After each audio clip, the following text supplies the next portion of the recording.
Assalamualaikum warahmatullahi wabarakatuh. Halo teman-teman. Selamat datang di diskusi kita kali ini. Topik kali ini adalah dakwah era digital. Sebelumnya perkenalkan nama aku Ersa Gesatinia Sofa dengan nomor NIM 12 40 50 51 04 00 50. Halo semuanya, dan perkenalkan nama aku Fitri Oktaviani dengan NIM 12405051040068. Nah, kami berdua itu dari kelompok 8 dari PMI 2B, Prodi Pengembangan Masyarakat Islam, UIN Syarif Hidayatullah Jakarta. Nah, pada hari ini tuh kita ingin mengobrol bagaimana sih teknologi mengubah cara kita untuk berdakwah. Oke, kita langsung ke slide pertama yaitu latar belakang. Nah, kemajuan teknologi informasi dan komunikasi telah membuka tahap baru bagi masyarakat untuk memperoleh informasi secara otonom. Masyarakat memiliki akses terhadap sumber informasi dimanapun mereka berada. Konsekuensinya, masyarakat menjadi kritis dan tanggap terhadap banyak hal yang berkembang. Dengan adanya teknologi ini, informasi dapat diakses dengan cepat tanpa batasan geografis. Namun, di balik kemudahan tersebut, ada juga nih tantangannya untuk buat para pendakwah.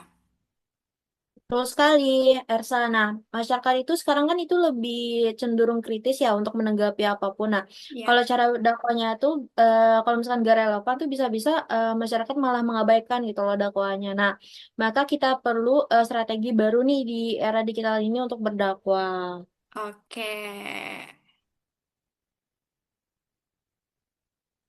Nah, sebelum itu tuh aku ingin menjelaskan dulu pengertian dari dakwah supaya kalian-kalian semua itu paham nih apa sih itu dakwah. Nah, dakwah dalam konteks Islam itu adalah istilah dakwah lebih sering itu eh, dipahami sebagai ajakan atau mengajak kebaikan khususnya dalam rangka menyebarkan ajaran Islam dan mengajak untuk kita menjalani kehidupan sesuai dengan tuntunan agama.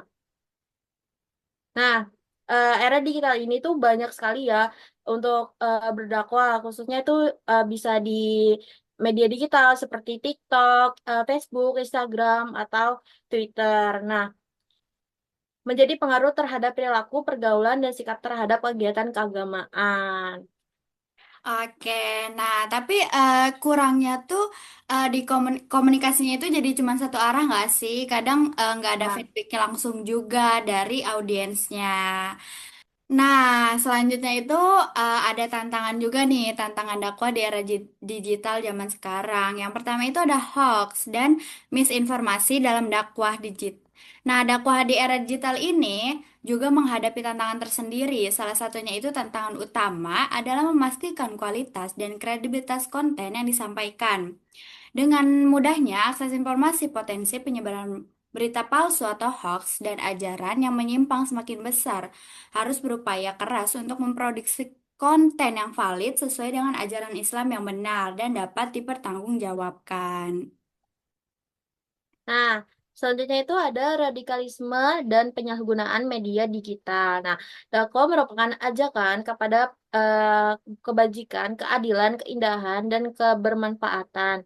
Nah, dakwah itu berupaya menyamai perdamaian dan kebajikan serta keadilan. Tujuannya untuk mengesahkan, beribadah, dan beramal sosial.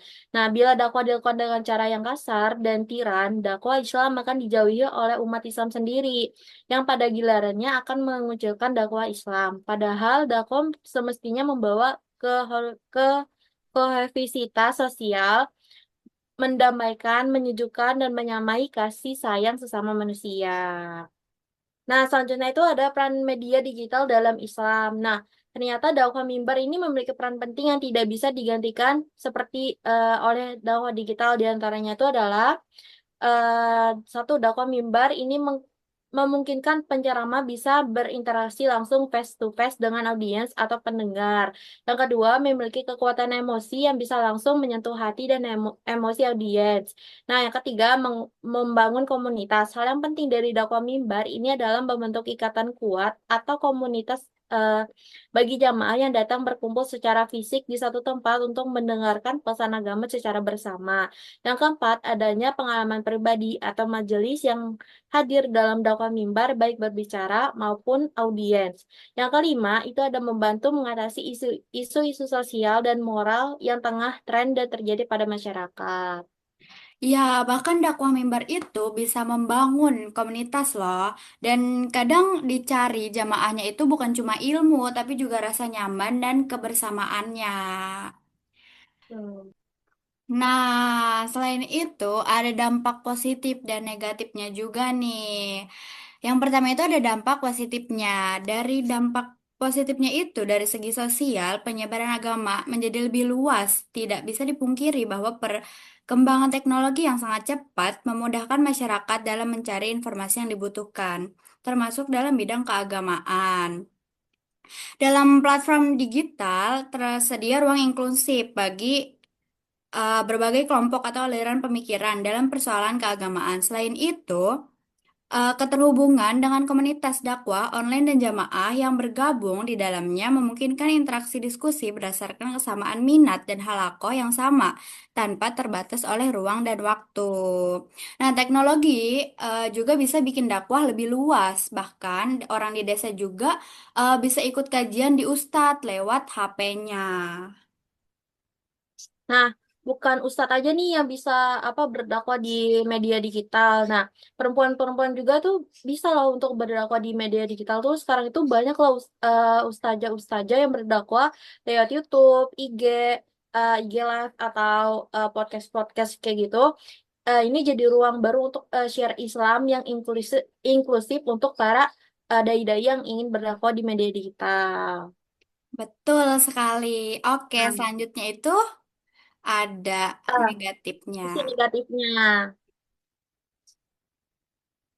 Next, nah, selain ada dampak positifnya, nah, di apa dakwah ini tuh ada dampak negatifnya, yaitu eh, dampak negatifnya itu ada potensi munculnya konflik dan radikalisasi di mana pihak-pihak tertentu dapat menyebarkan paham mereka dengan balutan dakwah hingga propaganda yang mampu memengaruhi orang lain, khususnya kaum muda yang masih labil nih dan berpikiran sempit.